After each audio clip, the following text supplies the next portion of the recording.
Of excellence 2.0 અંતર્ગત રાજ્યની grant in add માધ્યમિક અને ઉચ્ચતર માધ્યમિક શાળાઓને માળખાકીય સુવિધા પૂરી પાડવા રાજ્ય સરકાર આપશે આર્થિક સહાય। આવી શાળાઓને 80-20ના પ્રમાણમાં અપાશે આ સહાય। શિક્ષણ મંત્રી ડોક્ટર કુબેર ડિંડોરે નિર્ણયને ઐતિહાસિક ગણાવ્યો।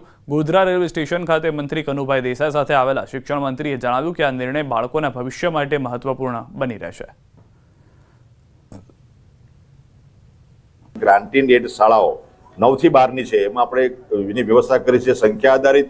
આપણે 1.5 કરોડ સુધી જે કરોડ એની સંખ્યા આધારિત એની વ્યવસ્થા આપણે મિત્રો કરી છે। એવો સારામાં સારો નિર્ણય, ઐતિહાસિક નિર્ણય શિક્ષણ વિભાગના હિતમાં, બાળકોના હિતમાં, ગુજરાતના ભવિષ્યના હિતમાં અને બાળકોના હિતમાં, શિક્ષણના હિતમાં જે લીધો છે।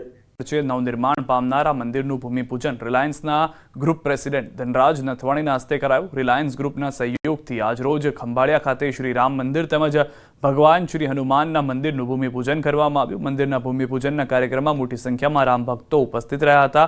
આ તકે લોકોને ગૌ સેવા માટે આગળ આવવાની અપીલ કરવામાં આવી। મંદિરનું અહીંયા જે ભૂમિપૂજન થાય છે ખંભાલિયામાં, એ બદલ બહુ જ સારી વાત છે ખંભાલિયા માટે કે જામનગરમાં જે આટલા વર્ષોથી જે પ્રથા રહી છે બાલા હનુમાનની જે શ્રદ્ધા છે, એ શ્રદ્ધાનો લાભ આજે ખંભાલિયાને પણ મળી શકશે આવતા દિવસોમાં। અને જે હનુમાનજી માટે અને રામ ભગવાનની જે શ્રદ્ધા છે એ પણ આપણા માટે બહુ જ જામનગરમાં ખંભાલિયામાં મંદિર આવવાથી લોકોને એનો બહુ જ લાભ મળશે। બાલા હનુમાન જામનગરના શિખરબદ્ધ મંદિર પછીનું આ બીજું મંદિર રહેશે અને ઈશ્વરની કૃપા બધા ઉપર વરસતી રહે। હંમેશા હીરા કે કાપડ વેપારના લીધે ચર્ચામાં રહે છે, પરંતુ આ વખતે સુરત યુવાનોના વિઝન, વિજ્ઞાન અને એઆઈના લીધે ચમક્યું છે। સુરતના 3 યુવા વિદ્યાર્થીઓએ મળીને કમાલ કરી। 3 મિકેનિકલ એન્જિનિયરિંગના વિદ્યાર્થીઓએ તૈયાર કરી છે એક એવી બાઇક જે સંપૂર્ણપણે એઆઈ સંચાલિત છે। આ બાઇકનું નામ છે ગરુડા। આ બાઇક ભવિષ્યના વાહન વ્યવહાર માટે નવો માપદંડ સ્થાપિત કરી શકે છે। આ ઇનોવેટિવ પ્રોજેક્ટ શિવમ મૌર્ય, ગુરપ્રીત અરોરા અને ગણેશ પાટીલે પાર પાડ્યો છે। जैसे आपको भी पता, हमें भी पता है कि आने वाला जो टाइम है वो इलेक्ट्रिक का होने वाला है, क्योंकि पेट्रोल जिस हिसाब से पॉल्यूशन बढ़ रहा है, गवर्नमेंट भी ईवी को अडॉप्ट कर रही है, ईवी को पुश कर रही है ताकि आने वाला जो टाइम है वो क्लीन रहे और फ्यूचरिस्टिक रहे। तो इसलिए जो इस बाइक का जो पूरा राइडिंग है ना, पूरा इलेक्ट्रिक बेस्ड है। मीन्स इस पे हमने पेट्रोल से चलने वाली कोई भी चीजें इसके अंदर नहीं डाली है, ये फुल्ली प्योर इलेक्ट्रिक है। मीन्स इसके अंदर आप जब राइडिंग भी चलाएंगे ना, नॉर्मली पेट्रोल बाइक में चलाते हैं तो आपको इंजन की आवाज आती है, बहुत सारे नॉइस क्रिएट होते हैं, लेकिन इसके अंदर जब चलाएंगे ना तो एक स्मूथ राइडिंग एक्सपीरियंस आपको मिलेगा।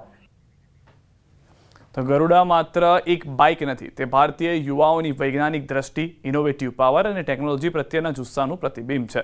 આ વિદ્યાર્થીઓ 1 વર્ષ સુધી અવિરત મહેનત કરીને માત્ર 1.80 લાખ રૂપિયામાં ગરુડાની હકીકતમાં બદલી કાઢી છે। ખાસ વાત એ છે કે બાઇક માટે 50% ભાગો સ્ક્રેપમાંથી મેળવવામાં આવ્યા છે અને બાકીના ભાગો જાતે જ ડિઝાઇન કરવામાં આવ્યા છે। હાલ રાઇડરના ઇશારે ચાલતી આ બાઇક ભવિષ્યમાં સંપૂર્ણપણે ડ્રાઈવરલેસ બની શકાશે અને રિમોટ અથવા વાઈફાઈ કનેક્શન દ્વારા સંચાલિત થશે। ऐसे ढेर सारे फीचर इसके अंदर हम अभी और भी इंक्लूड कर रहे हैं, टाइम टू टाइम जैसे मिल रहा है।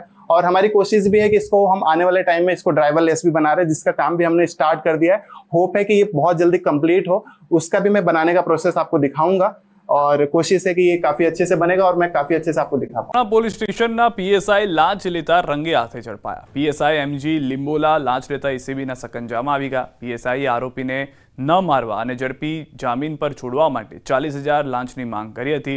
ફરિયાદીને લાંચ ન આપવી હોવાથી તેણે એસીબીનો સંપર્ક કર્યો। એસીબીએ ટ્રેપ ગોઠવી પીએસઆઈને રંગે હાથે ઝડપી કાર્યવાહી શરૂ કરી। જિલ્લાની આંગણવાડીઓમાં મળતા પૌષ્ટિક આહારને બારોબાર વેચી દેવાનું કૌભાંડ સામે આવ્યું। સાબરકાંઠાની પ્રાંતિજ પોલીસે કાળાબજારી માટે જતો આંગણવાડીના પૌષ્ટિક આહારનો જથ્થો ઝડપી પાડ્યો। પૌષ્ટિક આહારના મોટા જથ્થા સાથે પિકઅપ ડાલું પકડાયું, જેમાં બાલ શક્તિ, માતૃશક્તિ અને પૂર્ણ શક્તિના પોષણના જથ્થાની લગભગ 200 બોરીઓ મળી આવી છે। આ પૌષ્ટિક આહાર સગર્ભા મહિલાઓ અને નાના ભૂલકાઓ માટે હતો, પરંતુ કૌભાંડીઓએ તેનો કાળાબજારમાં વેપલો કરી નાખ્યો। ત્યારે સપ્લાયર અને તંત્ર સામે પણ સવાલો ઊભા થઈ રહ્યા છે।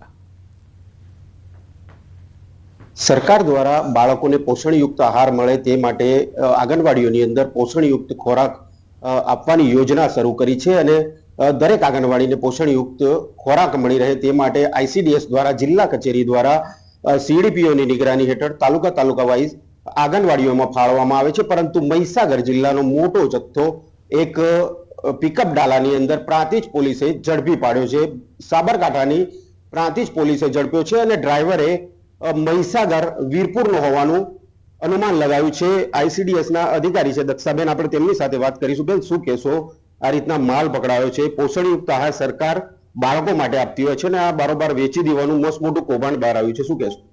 આ બાબતે 4/8/25 ના રોજ માન્ય સચિવ શ્રી સાહેબ અને માન્ય જિલ્લા વિકાસ અધિકારી શ્રી અને પીઓ શ્રીની એક રિવ્યુ બેઠક હતી વિડીયો કોન્ફરન્સ મારફતે. તે સમય દરમિયાન આ એક અમને સૂચના મળી છે. પ્રાંતિજ ખાતે THRનો જથ્થો પકડાયેલો છે તે મહીસાગર જિલ્લાની ગાડી છે તેવું જાણવા મળેલ છે, પરંતુ હજુ સુધી કયા જિલ્લાનો કયા તાલુકાનો સ્ટોક છે તે સ્પષ્ટ થતું નથી, જેની તપાસની કાર્યવાહી હાલમાં ચાલુ છે. તપાસ થયેથી આ જથ્થો ક્યાંનો છે તેનું ખ્યાલ આવશે. પિકઅપ ડાલાવાળો જે માણસ છે જે માલ લઈને જતો હતો તેના પણ કાર્યવાહી ફરિયાદ પણ થઈ નથી, ત્યારે કોઈ પણ કાર્યવાહી કરવામાં નથી આવી. તે પણ એક સવાલ અહીંયા ઊભો થઈ રહ્યો છે. મિતેશ ભાટિયા, ન્યૂઝ 18 ગુજરાતી, મહીસાગર. કંપનીનું ઓઇલ ભરાવતા ગ્રાહકો માટે ચેતવણી સમાન કિસ્સો. સુરતના લસકાણામાં બ્રાન્ડેડ કંપનીના નામે ડુપ્લિકેટ ઓઇલ બનાવવાનું કારખાનું ઝડપાયું. લસકાણાના એક બંગલામાં ચાલતા કારખાનામાં પોલીસે દરોડા પાડી નવનીત ઠુમ્મર નામના આરોપીની ધરપકડ કરી. બ્રાન્ડેડ કંપનીનું સ્ટીકર બનાવી ડુપ્લિકેટ ઓઇલ પધરાવવામાં આવતું હતું. ઓઇલ ડુપ્લિકેટ છે કે ઓરિજિનલ તે ખ્યાલ પણ ન પડે તે રીતે પેકિંગ કરતા હતા. પોલીસે અંદાજિત 7 લાખની મત્તાનો મુદ્દામાલ જપ્ત કર્યો. ઝડપાયેલ આરોપી ગુનાહિત ઇતિહાસ ધરાવે છે. जो आरोपी जो पकड़ा गया है नवनीत भाई जसवंत भाई ठुम्मर, ये मूल अमरेली जिले का रहने वाला है. अभी हमने सारी कंपनीज को जान कर दिया है, उनके अथॉरिटी और उनके जो ऑथराइजेशन है वो, क्योंकि इनमें से कुछ कंपनीज ऐसी हैं जो कि अमेरिका की ब्रिटेन की कंपनीज हैं, तो वहाँ से रिप्रेजेंटेटिव्स का ऑथराइजेशन आने के बाद वो यहाँ पे कॉपीराइट्स एक्ट के तहत केस दर्ज होगा. કાયમી નોકરી અપાવવાના બહાને ઠગાઈ આચરનાર માસ્ટર માઇન્ડની પોલીસે ધરપકડ કરી. આરોપી ચિકેશ શાહે LICમાં કોન્ટ્રાક્ટ બેઝ પર નોકરી કરી રહેલા લોકોને કાયમી નોકરીના લાલચ આપી 10,000 રૂપિયા ઉઘરાવ્યા હતા. આરોપીઓ કુલ 46,50,000 પડાવી લીધા બાદ કોઈને નોકરી નહોતી આપી.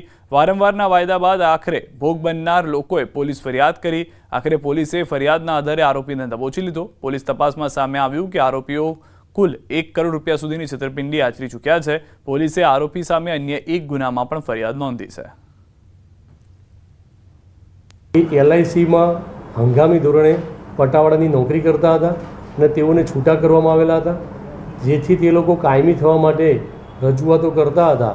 અને આ કામના આરોપી જે ચિકેશ કાંતિલાલ શાહ છે તેના સંપર્કમાં આવતા આ ચિકેશે આશ્વાસન અને ભરોસો આપેલો કે તમે લોકો મને જો ભંડોળ આપશો તો હું આનો ઉપયોગ કરી અને તમને બધાને કાયમી કરાવી દઈશ.